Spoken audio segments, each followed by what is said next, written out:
आजमनियम नमस्पयामि नमस्करोमि। बोलो विघ्नेश्वर महाराज की जय। गोलकोंडा गदांबिका देवी माता की जय। Welcome back to our channel. మీ అందరికీ కూడా బోనాల పండుగ శుభాకాంక్షలు. ఇక ప్రజెంట్ నేను మహంకాళి ఆలయ పూజారి ఇంట్లో ఉన్న శ్యామలక్క చేతుల మీదుగా అమ్మవారికి తొలి పూజ కూడా నిర్వహిస్తున్నాను. సో ఒకసారి శ్యామలక్కతో కూడా మాట్లాడదాం అండ్ దాంతోపాటు బోనాల విశేషాలు కూడా తెలుసుకుందాం. శ్యామలక్క, బోనాల పండుగ శుభాకాంక్షలు. మీకు కూడా యావత్ తెలంగాణ ప్రజానికానికి మీ ఛానల్కి అందరికీ ఆషాఢ మాస శుభాకాంక్షలు, అలాగే ప్రారంభమవుతున్న బోనాల పండుగ శుభాకాంక్షలు.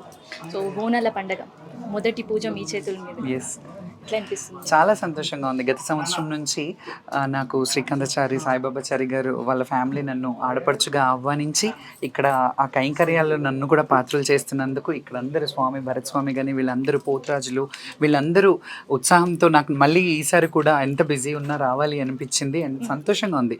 పూర్వజన్మ సుకృతంగా అనుకుంటుంది. ఎందుకంటే తరతరాలుగా వస్తున్న ఆచారంలో నేను కూడా మొదటి పూజలో భాగస్వామురాలైనందుకు నేను గర్విస్తున్నాను, సంతోషిస్తున్నాను.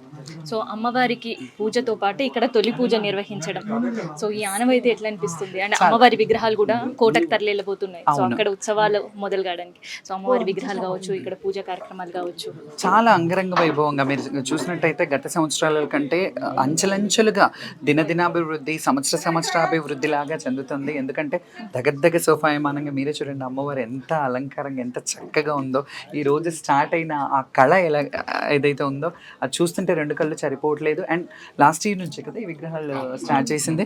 లాస్ట్ ఇయర్ నుంచి ఆ విగ్రహాలు అండ్ ఈ విగ్రహం కూడా ఇక్కడికి వచ్చడం నాకు చాలా సంతోషంగా ఉంది. దాంట్లో నిజంగా బాగా ఈ సంవత్సరం ప్రత్యేకత ఏంటంటే ఇక్కడ బంగారు బోనం వాళ్ళు చేయించడం జరిగింది. ఆ బంగారు బోనాన్ని కూడా అమ్మవారికి సమర్పిస్తున్నారు. అంటే వాళ్ళకి ఎంత డెడికేషన్ ఎంత ఇది ఉంటే ఆ ఆనవాయితీని బ్రేక్ చేయకుండా ఇంకా అంచెలంచెలుగా చేయాలి. మా తాతలు చేశారు, తండ్రులు చేశారు, మేము ఇంకా బాగా చేయాలి. మా పిల్లలకి కూడా అంటే ఇప్పుడు యద్భావం తద్భవతి, మనం ఇప్పుడు ఏదైతే మనం నేర్పిస్తామో రానున్న రోజుల్లో కూడా భవిష్యత్ తరాల్లో మన పిల్లలకి అవే నేర్పిస్తే ఇలాంటి మన సాంప్రదాయ సంస్కృతులను కాపాడిన వాళ్ళు అవుతారు. కాబట్టి దానికి వీళ్ళందరూ ఇలా కృషి చేస్తున్నందుకు నా హృదయపూర్వక నమస్సుమాంజలి వాళ్ళందరికీ. ఇక్కడ అమ్మవారికి తొలి పూజ, ఉజ్జయిని మహంకాళి అమ్మవారికి తొలి బోనం.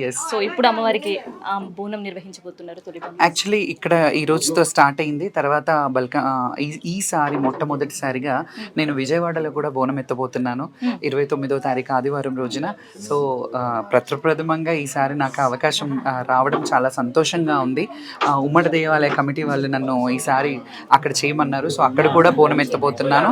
అలాగే మహంకాళి అమ్మవారికి కూడా తొలి బోనము 4వ తారీఖున శుక్రవారం రోజున తీయడం జరుగుతుంది. దాని తర్వాత యథావిధిగా మళ్ళీ 13 మహంకాళి జాతర, మళ్ళీ 21st అంతా హైదరాబాద్ బోనాలు.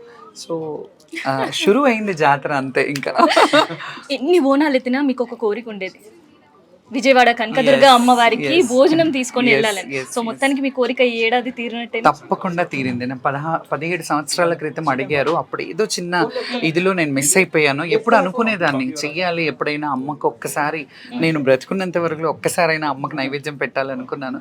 అనుకోకుండా వాళ్ళంతలో వాళ్ళు వచ్చి అడిగి చెయ్యారంటే అదేమంటారు కదా, రోగి అడిగింది అదే వైద్యుడు రాసింది అదే అన్నట్టు అట్లా తల్లి నన్ను అట్లా కనికరించేసింది. ఈ సంవత్సరం బోనం ఎత్తబోతున్నాను. చాలా బోనాల జాతర ఒక ఎత్తు అయితే శ్యామలక్క ఇంట్లో జరిగే కళ్యాణం ఇంకెత్తు. అవును, కళ్యాణం ఏర్పాటు ఎట్లా సాగుతున్నాయి? చాలా అంటే హెక్టిక్ గా ఉంది, బట్ మేనేజ్ చేయాలి, తప్పదు. బాగా జరుగుతున్నాయి, బాగా జరుగుతాయి. సంవత్సరం మీరు చూస్తారు కదా, ఇంకా ఇది ఆరంభము.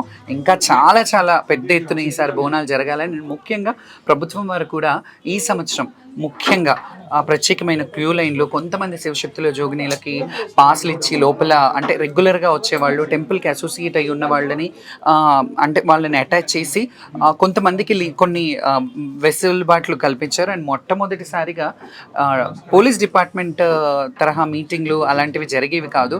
ఇప్పుడు 4 మీటింగ్లు జరిగాయి. అంటే డీసీపీ గారు, శైలజ రామయ్యర్ గారు, ఎండోమెంట్ కమిషనర్ గారు, వీళ్ళందరూ సంయమనంతో అంటే బాగా చెయ్యాలి, మీరు ఆడపడుచులు బోనాలు ఎత్తుకునే ఆడపడుచులు మీరు బాధపడొద్దు, మీరు బాగా చెయ్యాలి అనే సంకల్పం ఉంది.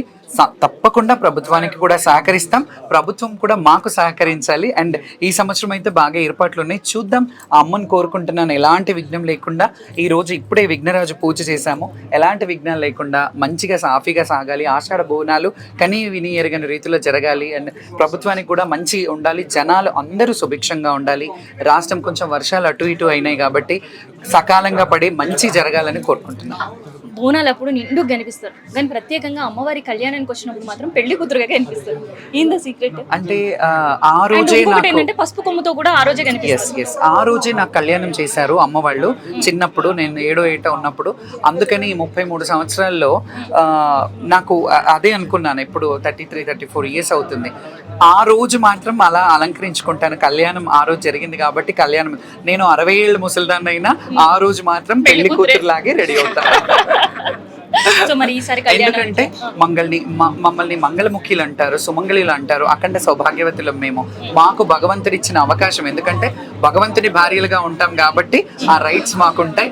నిత్యం మేము ఎప్పుడైనా అఖండ సౌభాగ్యవతులం అన్నమాట. ఇంకో పక్క జోగినిలో ప్రత్యేకంగా దర్శనానికి క్యూ లైన్లు పెట్టాలి, బోనాలు తీసుకొచ్చే వాళ్ళకి సపరేట్ క్యూ లైన్స్ ఏర్పాటు చేయాలని ఒక యుద్ధమే చేశారు. చాలా మరి యుద్ధం ఏడు వరకు వచ్చింది చూసారు కదా మీరు అందరూ. బట్ నిజంగా చెప్తున్నాను, ఆ యుద్ధానికి ఒక కొలిక్ వచ్చింది. అండ్ దానికి చూడాలి, ఇంకా స్టార్ట్ అవ్వలేదు కదా. ఉత్సవాలు బాగా చేస్తామని అన్నారు, యుద్ధం అయితే సక్సెస్ఫుల్ అయింది అనుకుంటున్నా.